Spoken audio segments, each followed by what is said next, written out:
Já sentiu claramente uma direção, uma voz que te direcionou alguma coisa, você ainda diz, Deus falou comigo. Alguém aqui já teve isso? Está bem que vocês conhecem a intuição? Isso é intuição. Isso é intuição. A intuição é a voz de Deus na nossa faculdade do Espírito.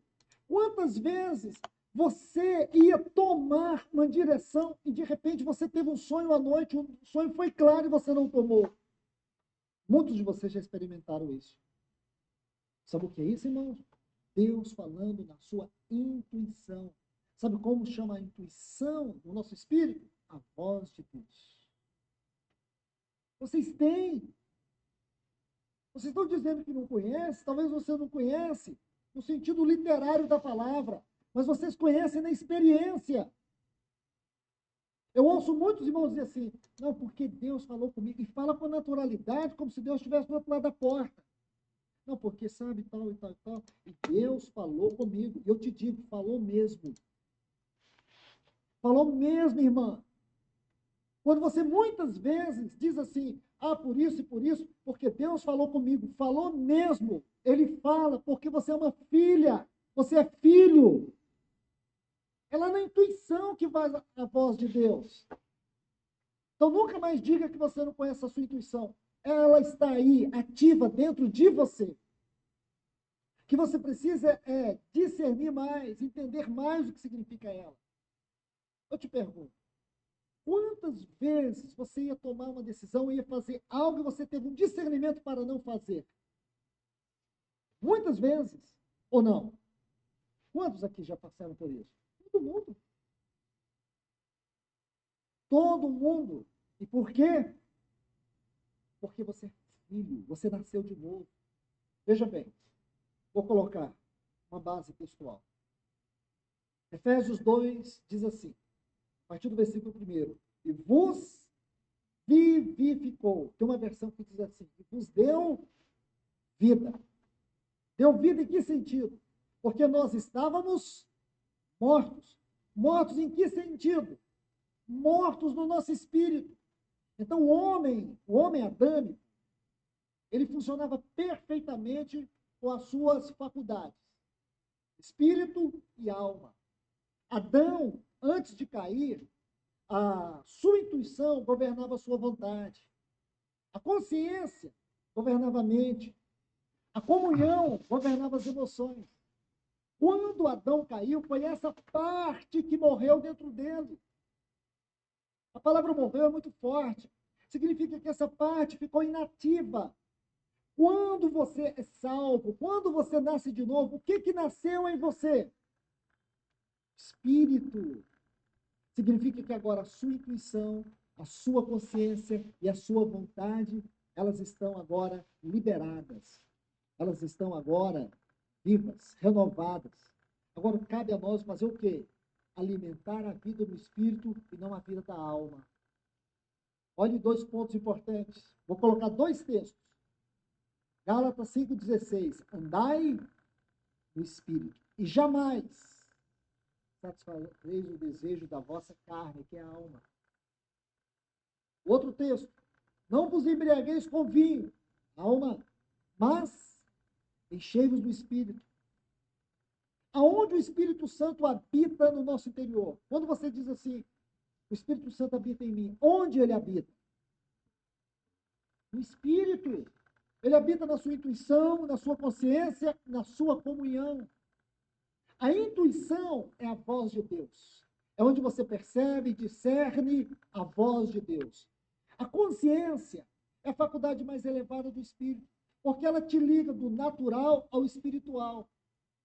Ela te traz o julgamento do que é certo, do que é errado, do que não é bom. Então, a consciência, ela domina a mente.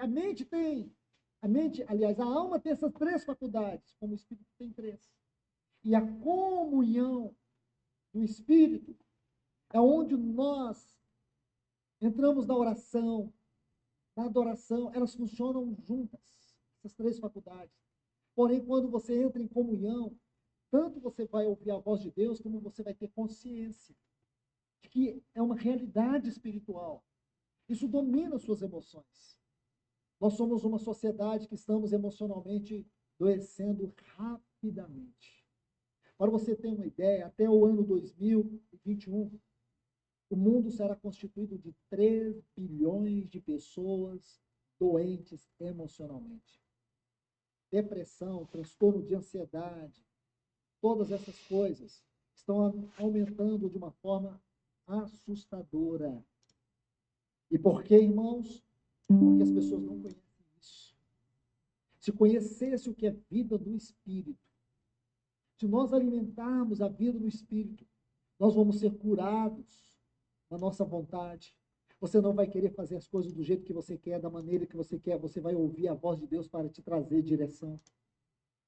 Quantas pessoas fazem tudo do jeito que eles querem, diante de circunstância? Eles não têm medo, nenhum temor de fazer as coisas de qualquer jeito. Eles não ouvem a direção de Deus. Eles estão governados pela vontade, pelas emoções, pelo que sinto, pelo que penso e pelo que quero. Isso define as faculdades da alma.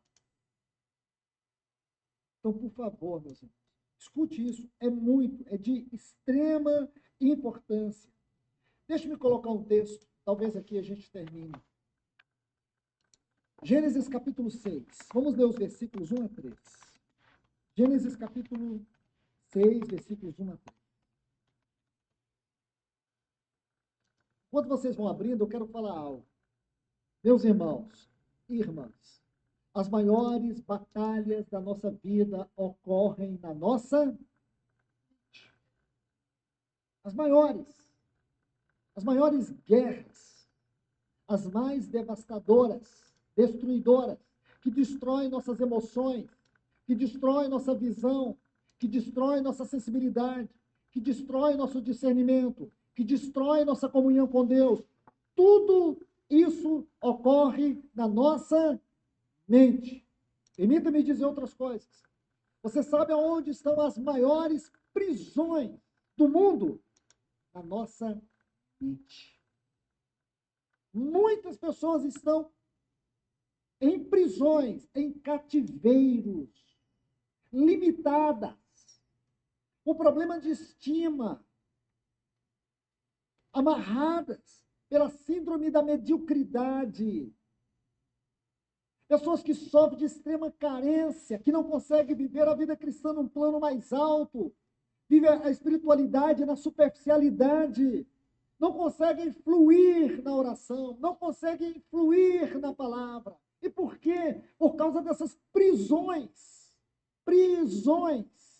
interiores, mentais. O espírito não consegue tocar as faculdades da alma.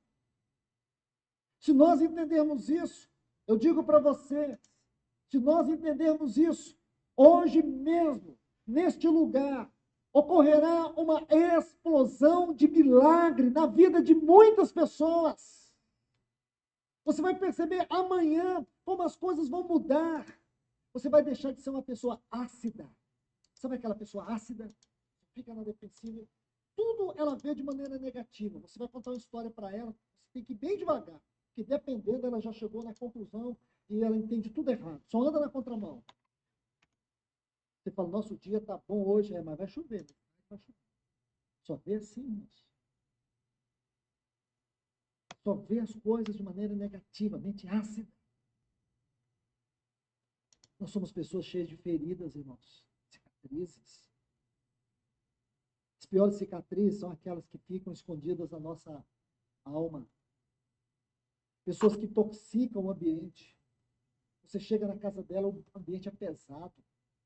Ela é uma pessoa que sobrecarrega o casamento, sobrecarrega a família. Pessoas que não têm paz interior. Pessoas que só vivem sofrendo por antecipação. Vai viajar amanhã, sabe por que ela não dorme? Porque ela já está vendo o carro sendo esmagado por uma carreta. Sabia que tem pessoas assim, irmãos? Acontece um problema, ela já viu o final, e o final é muito triste. Como uma pessoa pode viver a vida cristã assim? Eu estou falando é para cristãos, não é o mundo.